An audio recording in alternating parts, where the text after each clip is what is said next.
안녕하세요, 지니입니다. 제 채널에 영상이 몇 개 없는데 제가 연금에 대해서 3개 연속해서 올리고 있어요. 그만큼 제가 중요하게 생각하는 부분이거든요. 연금 계좌에서 ETF 투자를 하면 여러 가지 장점이 있죠.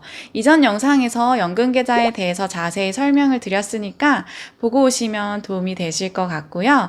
오늘은 연금저축 펀드를 직접 개설해보고 그 안에서 ETF도 매수를 해보는 영상을 준비했어요. 제가 원래 적립하고 있던 연금저축 펀드 계좌가 있는데 영상을 찍기 위해서 새로운 증권사에서 새로운 연금저축 펀드 계좌를 오픈했습니다. 앞으로 이 계좌에서 구독자 여러분들과 함께 수익률도 공개해 나가면서 연금을 준비해 보도록 하겠습니다. 그럼 핸드폰이랑 신분증 가지고 따라오세요.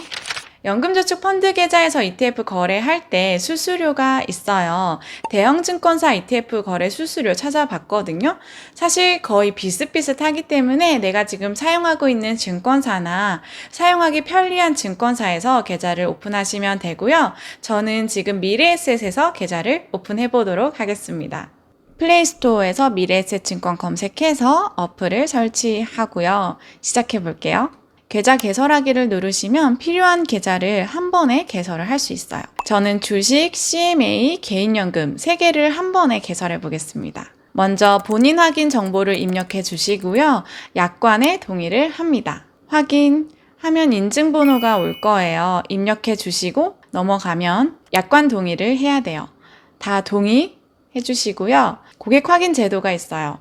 대한민국 거주자 체크하고 금융거래 목적 체크, 아니요 체크하고 넘어갈게요. 신분증 촬영을 합니다. 맞게 입력이 되었으면 다음을 눌러서 정보 전송합니다. 그리고 얼굴도 촬영을 해야 돼요. 생체 인식 동의하고 얼굴도 촬영을 합니다. 고객 확인 정보를 입력합니다. 거래 목적과 자금 출처, 직업, 주소 등을 작성하시면 됩니다. 이제 거의 다 됐어요. 계좌 기본 설정이고요. 다이렉트 계좌번호는 자동 설정으로 했어요. 직접 설정을 눌러서 핸드폰 번호로 계좌번호 생성도 가능합니다.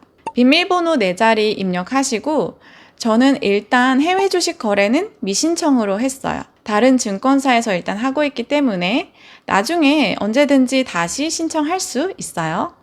연간 납입 한도를 직접 적습니다. 위에 보시면 저는 900만 원까지 납입 가능하다고 적혀 있어요. 연금저축이나 IRP를 처음 만드시는 분들은 입금 한도가 1,800만 원으로 뜰 거예요. 우리 저번 영상에서 봤죠.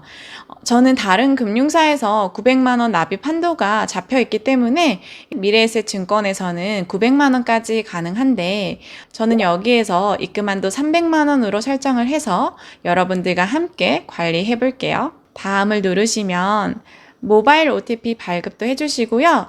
핀 번호도 6자리 설정을 해줍니다. 통보물은 전부 이메일로 설정할게요. 투자 권유 희망합니다로 체크하고요. 투자 성향을 진단하라고 되어 있네요. 금융상품에 대한 이해 수준 클릭하고 투자 형태, 금융자산 규모, 부동산을 제외한 금융자산 체크해 주시고 거래 빈도, 투자 기간, 소득 수준, 감수할 수 있는 손실 이렇게 체크를 하면 나의 투자 성향이 나옵니다. 성장형부터 안정형까지 5단계로 나뉘어져 있어요. 성장형은 위험 자산에 투자하는 유형이고 안정형은 예적금 수준의 수익률을 기대할 수 있는 유형입니다. 저는 성장형으로 나왔고요. 다음으로 가면 신규 계좌 이체 한도 안내가 나와 있어요. 확인을 누르면 계좌 개설이 완료되었습니다. 이제 로그인 방법을 설정해줘야 하는데요. 저는 생체 정보와 핀 번호로 설정을 할게요. 계좌 개설할 때랑 동일하게 간편 인증 등록하고 신분증 촬영하시고 얼굴 인식 6자리 핀 번호 설정하면 끝이 납니다. 그럼 로그인을 해서 계좌가 잘 만들어졌는지 볼게요. 계좌가 3개가 있고 하나씩 계좌 정보를 확인해 볼게요. 점 3개 누르면 마이 계좌 관리가 떠요. 첫 번째 0으로 끝나는 계좌는 주식 거래가 가능한 위탁 계좌이고요. CMA 약정은 등록이 안 되어 있어요. 두 번째 1로 끝나는 계좌는 RP형 CMA 계좌 보이시죠?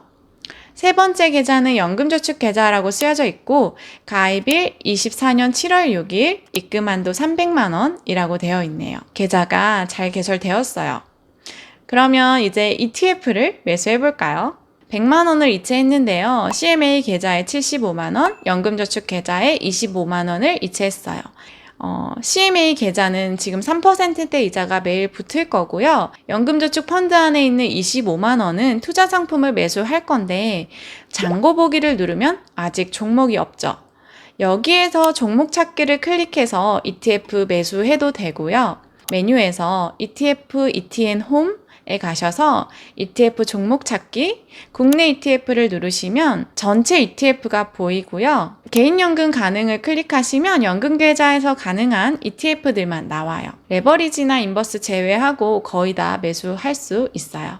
제가 연금계좌 포트폴리오는 이렇게 했어요. 주식형 60%, 채권형 30%, 금 10% 이렇게 했는데요.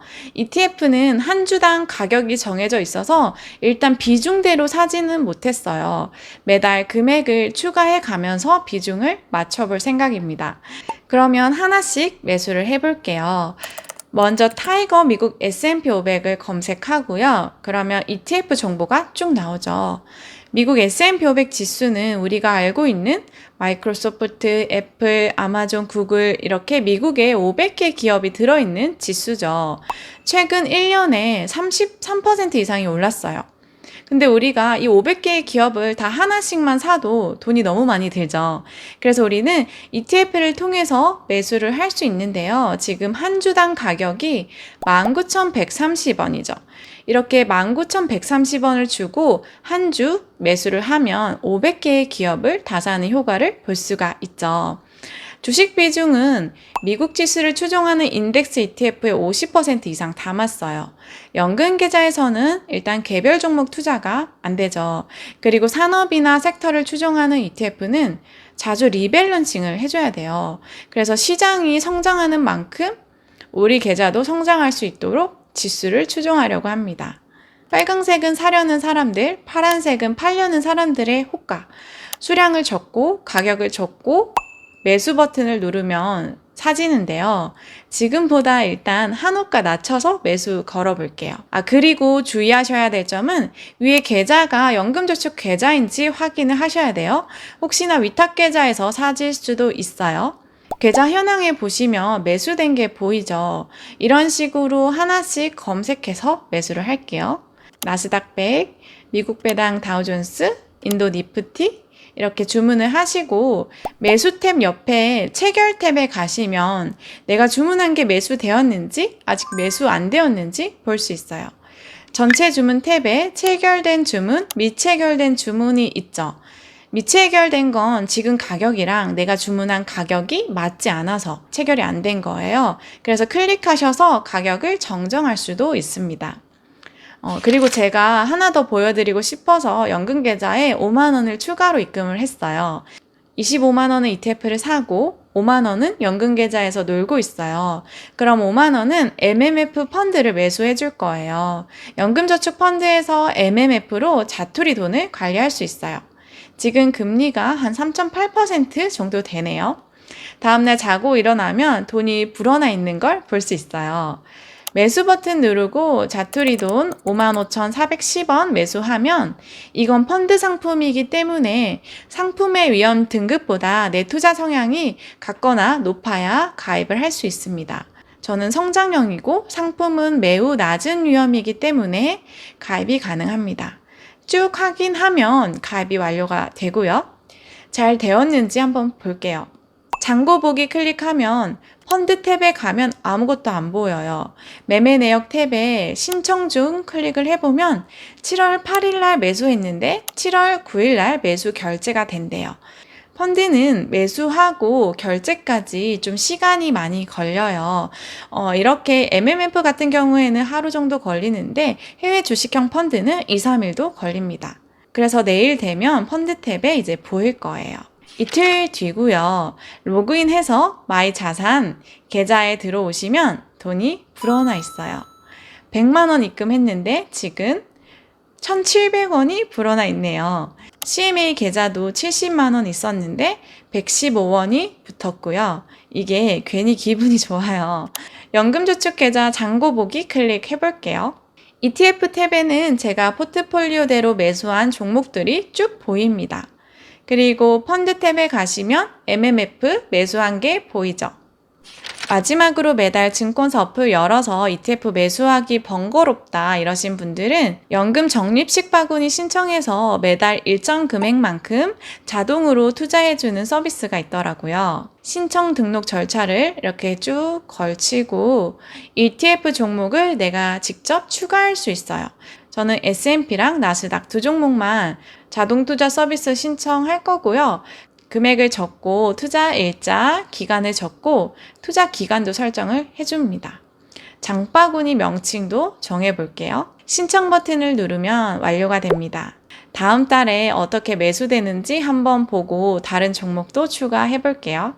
오늘 연금저축 펀드를 개설하고 포트폴리오를 짜서 ETF 매수까지 해봤는데요. 지금 현재 미국 지수가 AI나 빅테크, 반도체 위주로 많이 올랐어요. 1년에 30% 이상이 올랐으니까 진짜 많이 오른 거죠. 그런데 여기가 무릎인지 어깨인지 꼭대기인지 아무도 알 수가 없죠. 저는 그래서 연금계좌에서 어차피 30년 후에 연금을 수령할 거니까 마음 편하게 시점을 예측하지 않고 매달 적립식으로 투자를 해도 괜찮다라고 생각을 하거든요. 그런데 지금 시점에서 목돈을 한 방에 투자한다? 그거는 살짝 물음표이긴 합니다. 그리고 제가 포트폴리오를 구성해서 ETF를 매수했는데 자산 배분이라는 건 주식의 변동성을 조금 줄이기 위함인데요. 주식과 다른 대체 자산들을 내 계좌 포트폴리오에 같이 가져가는 거예요. 그런데 처음 투자를 시작한다. 내가 주식형 자산을 많이 들고 있지 않다. 이럴 경우에는 굳이 처음부터 자산 배분을 안 해도 된다고 생각을 합니다. 투자에는 정답이 없어요. 그래서 지나고 나서 잘했다, 못했다 이렇게 판단이 되죠. 오늘 말씀드린 부분들은 전부 다 제 생각입니다. 그래서 여러분들도 투자 경험을 쌓아가면서 나만의 포트폴리오를 구축해 나가시면 좋을 것 같습니다. 모두 연금 부자 되는 그날까지 화이팅 하시기 바랍니다. 안녕.